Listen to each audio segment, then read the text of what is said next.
नमस्कार, आप देख रहे हैं सूरत सम्राट लाइव न्यूज में देश विदेश व आपके आसपास की सनसनीखेज खबरों में।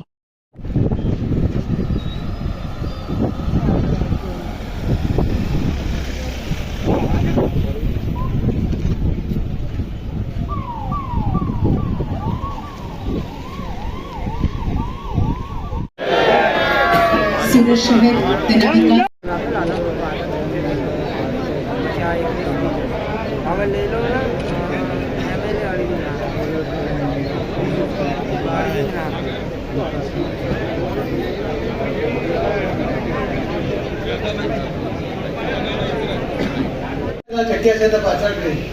અભિવાદન સાહેબ, ખૂબ ખૂબ સ્વાગત છે। આભાર આપશું શ્રી આજ રોજ આ પ્રકલ્પોમાં વધારો થયો છે। આદરણીય સાહેબ શ્રી સી આર પાટીલ સાહેબ આપના વરદ હસ્તે ખાતમુહૂર્ત વિધિ સંપન્ન થઈ અને આપ અત્રે મંચ પર ઉપસ્થિત થઈ રહ્યા છો। સાહેબ જરૂરિયાતને ધ્યાનમાં રાખીને બ્રિજનું ખાતમુહૂર્ત લોકાર્પણ કરવામાં આવ્યું છે। સૂચિત Mansarovar society Udhna railway station જતો બ્રિજ વેસુ અલથાણ વિસ્તારથી લિંબાયત સાર્વજનિક વિસ્તારમાં સરળતાથી કનેક્ટિવિટી મળી રહેશે।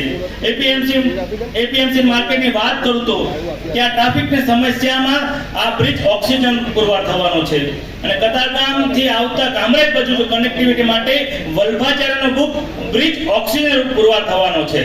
એટલે આપણું આ ગૌરવ તો બ્રિજ સિટીમાં બીજા 3 બ્રિજોનું ઉમેરાશે। હાલમાં સુરત પોલીસ તેમજ સુરત મહાનગરપાલિકાએ ટ્રાફિક સિગ્નલ નિયમથી ઝુંબેશમાં તમામ નાગરિકોએ સાથ સહકાર આપ્યો છે, તે બદલ તમને અભિનંદન આપું છું। આપણે છેલ્લા 50 દિવસની અંદર 36 માનવ મૃત્યુ બચાવી શક્યા છે। રોજની 200 કમ્પ્લેન એવી થતી હતી જે ચેન સ્ક્રેચિંગ, મોબાઈલ સ્ક્રેચિંગ, એમાં 90% ઘટાડો થયો છે। હમણાં જ કેન્દ્રીય મંત્રી નીતિન ગડકરીએ કીધું હતું કે સુરતનું ટ્રાફિક નિયમન નાગપુર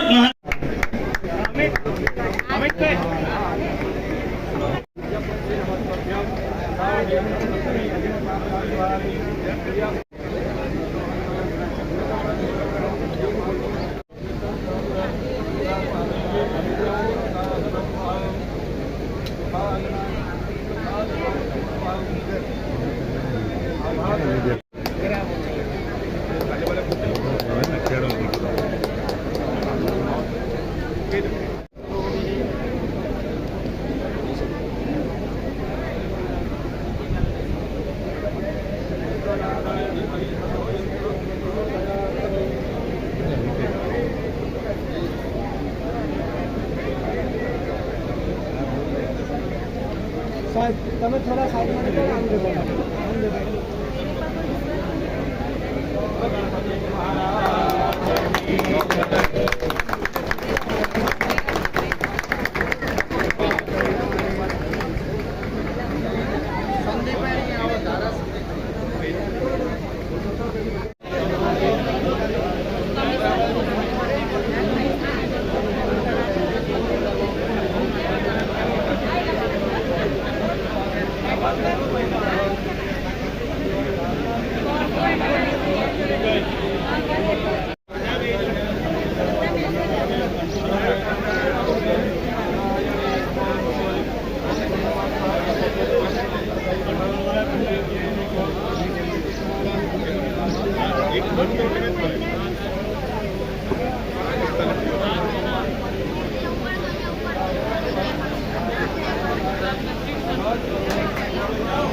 પાલિકા દ્વારા યોજવામાં આવેલ આજના ખાતમુહૂર્તના પ્રસંગમાં સુરત શહેરને અત્યંત મહત્વના 3 યોજનાઓના ખાતમુહૂર્તના પ્રસંગમાં ઉપસ્થિત સુરત શહેરના આદરણીય મેયર શ્રી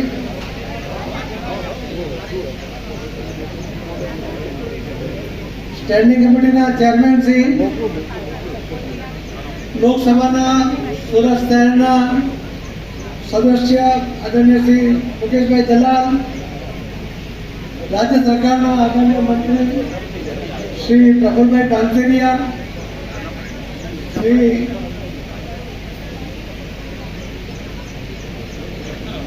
કિશોરભાઈ કાનાણી, શ્રીમતી સંગીતાબેન, શ્રી કાંતિભાઈ ભલ્લાર, શ્રી પ્રવીણભાઈ ગોગારી, ધારાસભ્ય શ્રી અરવિંદભાઈ દાણા, ધારાસભ્ય શ્રી સંદીપભાઈ દેસાઈ, ધારાસભ્ય Shri Manubhai Patel, deputy mayor doctor Narendrabhai, standing committee chairman Shri Rajanbhai, Surat મહાનગરપાલિકાના આદરણીય કમિશનર શ્રીમતી અગ્રવાલ મેડમ, વિવિધ સમિતિના અધિકારીશ્રીઓ, સૌ પદાધિકારીઓ અને અહીં ઉપસ્થિત સર્વે આગેવાન ભાઈઓ અને બહેનો, આપ સૌને આ 3 પ્રોજેક્ટના ખાતમુહૂર્ત પ્રસંગે આપ સૌને ખૂબ ખૂબ અભિનંદન આપું છું.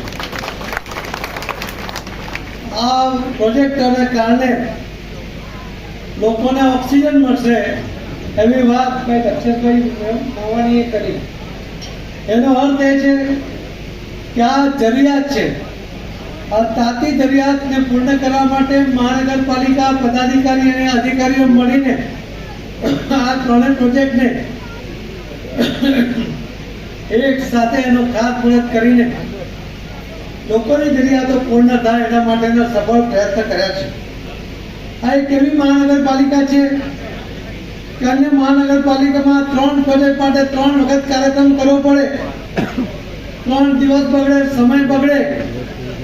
પરંતુ જો આ રીતે એક સાથે કાર્યક્રમ ના કરીએ તો મહાનગરપાલિકા કે મહાનગરપાલિકાના પદાધિકારી અને અધિકારીઓ બીજું કામ જ ના કરી શકે. એટલે આવા મોટા પ્રોજેક્ટો પણ અલગ અલગ કરવાના બદલે એક સાથે કરીને સમયનો પણ બચાવ કરે છે, પૈસાનો પણ બચાવ કરે છે અને ઝડપમાં કામ આગળ વધારવા માટે એમાં પ્રયત્નશીલ પણ થાય છે. સુરત આમ તો હું પહેલા જે કમિટીમાં હતો કેન્દ્ર સરકારમાં, અલગ અલગ જે સ્માર્ટ સિટીના શહેરો પોતાનું પ્રેઝન્ટેશન આપવા માટે એ દિલ્હી એ કમિટી પાસે આવતા હતા. દરેક મહાનગરપાલિકાને ફક્ત 3 મિનિટ પોતાના પ્રેઝન્ટેશન માટે આપવામાં આવતી હતી અને ત્યાં એમને કોઈ સાયકલ સ્ટેન્ડ બનાવ્યું હોય કે કોઈ ગાર્ડન ડેવલપ કર્યું હોય એવા પ્રોજેક્ટ લઈને આવતા હતા. પણ સુરત મહાનગરપાલિકાના કમિશનરને એ વખતે 13 મિનિટ આપવામાં આવી હતી. તો 13 મિનિટમાં પણ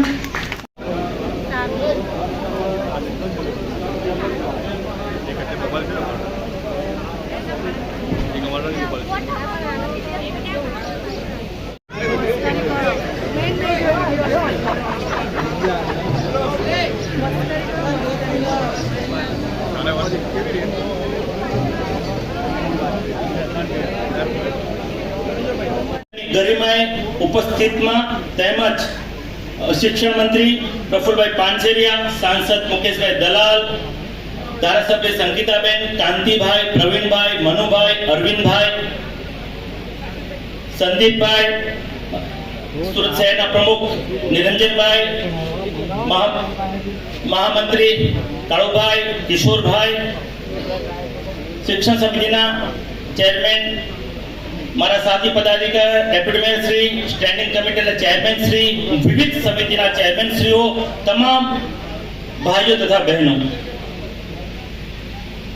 સી.આર. પાટીલ સાહેબના નેતૃત્વમાં સુરત મહાનગરપાલિકા અનેક વિવિધ સિદ્ધિઓ પ્રાપ્ત કરી છે.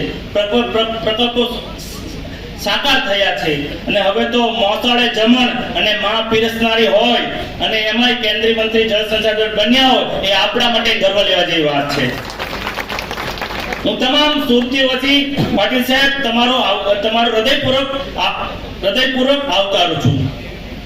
આજે લોકાર્પિત થનાર કમિશનર શ્રી શાલિની અગ્રવાલ અને સાથે અન્ય પદાધિકારીશ્રીઓ આપણે વિનંતી કરીશું માનનીય શ્રી સી.આર. પાટીલ સાહેબનું સ્વાગત સન્માન કરવા માટે કેબિનેટ મંત્રી શ્રી જળશક્તિ મંત્રાલય ભારત સરકાર